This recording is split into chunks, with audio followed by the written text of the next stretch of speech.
sun keessa kollee waan deebiftan qabdu yoon deebisi maaliif hin deebisin fonqolcha mootummaatu Lammaa Magarsaa irra gaggeeffame is from nowhere nami beekin jiru nami qub qabin jiru nami aangoo kennan tiim Lammaa qaamni mootummaa akka isa doorsisaa jiran baranan ba'u jedhee dubbataa akka ture barana rukutuu malu naajjeesuu malu dubbataa tureera federalizimiif gocha bii wal birqabi compare kagoono federalizimii dhugaa miti federalizimii sobaayyuu ta'uu danda'u tiim Lammaan ees dhaq yoo du'ellee bakka waal isa uumati nagar maalti san muudati namoota hedduun akka ajjeefamuu barbaadaman quban qaba muummichi ministeera guyyaa tokko waajjira kan keessa itaana kan keessa caala waliin qabatamtanii deemtanii turtan gaafas ees isan geessan xayyibaa sossobaniituma geessanii haleellaa dullaan irratti tumanii kophaatti argatanii Oromoon na deeggaru baannaa waggaa dhibbaatiif isan cabsaa jedhe dubbatee jedhan wanni kun dhuguma paartichi paartii Oromoodhaaf ta'u miti Shimallis Oromiyaa ufumaan umnubiitiin bulchuu jirmoo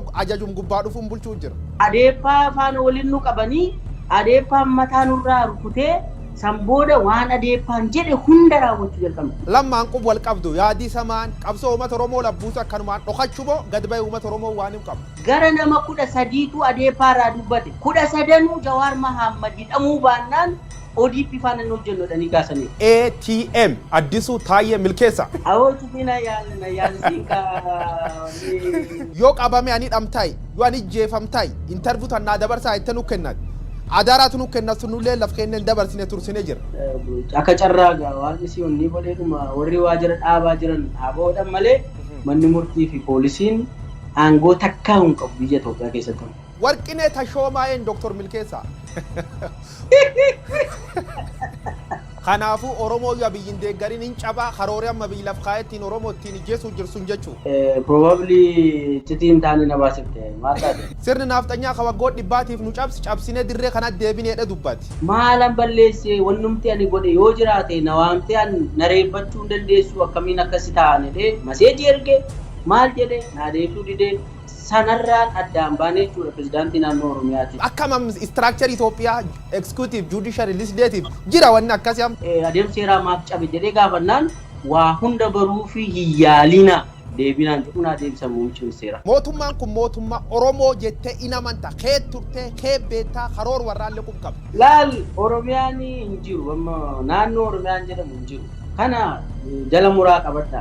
Oromoo yoo walti dhufu nu mormuu danda'a. Kanaafuu Oromoo walti qabamuu dhowweedhanii karoor kaanii jiran. Sodaa aangoof jecha dhorkamanni waa'ee koronaa forgeet about. Koronaan jedhamu Itoophiyaa keessatti siyaasaa fayyadamaa jira. Sabab sirni naaftanyaa qeeqeef yaamichi baay'een irra godhama ture. Akka jeefamuuf karaa yuutuubii, feesbuukii karaa gargaraatiin yaamichi godha turan. Sirraa ka'ee guyyaa sanirraa ka'ee jechi naaftanyaa jedhamu miidiyaa Oromooti. Lammaa Magarsaa gammaa iskoort goomma godhateetti fayyadamaa biyyi. Yoo ammaan achi cabee Lammaa qabatee fuuldur qaqqabe nu sobaa jedhan.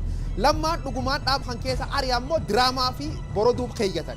Hamman ani beekutti Lammaan isaaniif diina isaan immoo Lammaaf diina iskoortii ta'uu hin danda'u already Lammaa nyaatanii kutanii balleessaniif. Waa'ee sabboonummaa Oromoo tuqaa lallaba turte Dr. Milkeessa. Fakkeenyaaf shaneen diin Oromoo jecha turte. Oromiyaa miidiyaa neetwoork abaara turte qub qabna. Oromiyaa miidiyaa neetwoork ammaan tan diina siif. Shaneen ammaan tan siif diina gaafi tan deebisnaa gabaabsi. Dhugaasitti maan waan wanna sidhoos kun qabu waan nan justify godhatu kun qabu. Asumaanuu yoo naa eeyyamte dhiifama gaafachuun barbaadu. Carraan Oromoo am sadarkaa kan gubbaa ta'ee jira. Oromoo maal ta'uu qabam? Gaafii maal qaba falmachuu qabsoo.